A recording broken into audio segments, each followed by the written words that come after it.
Hi, this is Richard Baugh from Tailor-Made Fitness. Welcome to another video fit tip.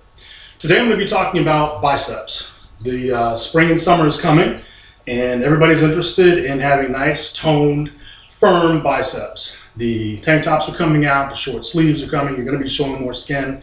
Everyone is interested in getting those biceps. So I want to talk to you a little bit about what the biceps are, proper form for working the bicep, and then talk about some of the other muscle groups in the upper arm.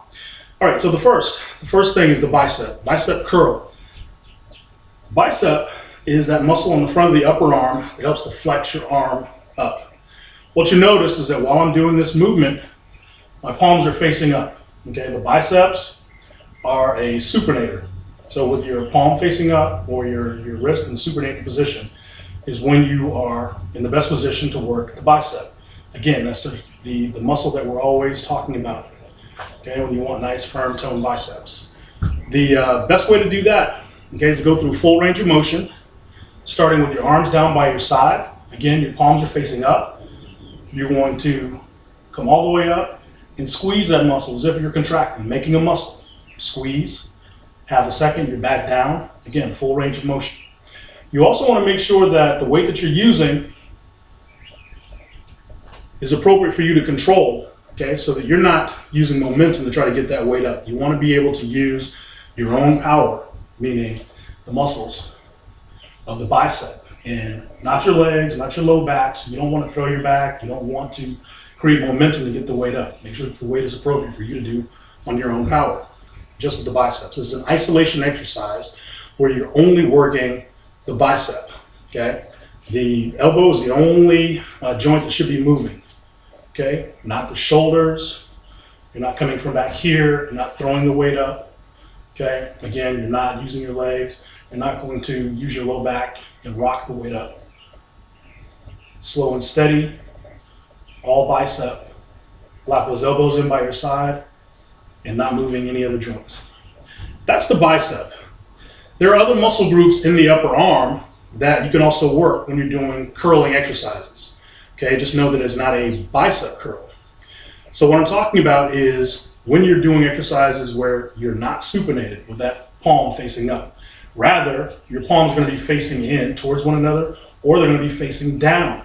Okay, and that's a pronated position, which means that it takes the tension off of the bicep. If you touch the bicep when you're in this position with your palms facing down or with your palms facing one another, you'll notice that the bicep is mostly flaccid.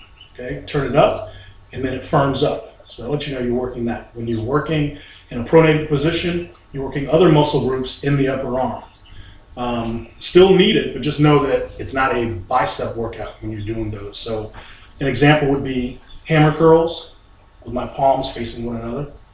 Okay, working more of the muscles on the outside of the arm, as well as some of the muscles in the forearm.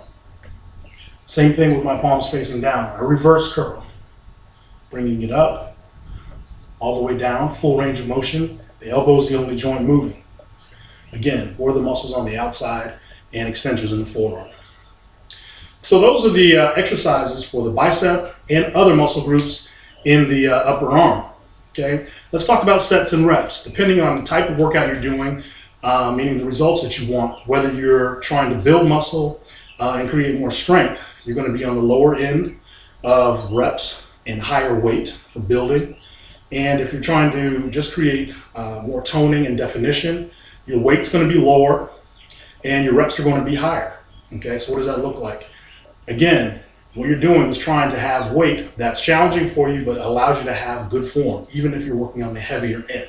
You still should not be rocking and throwing the weight up. Okay, but it's going to be challenging for you to get anywhere between 7 and 10 reps. Same thing with the toning exercise.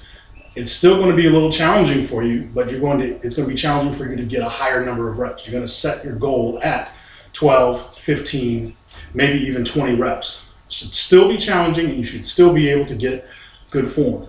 If you follow those principles, you have good form, follow those sets and reps, you're going to be on your way to toned arms in no time. Thanks for watching. Talk to you next time.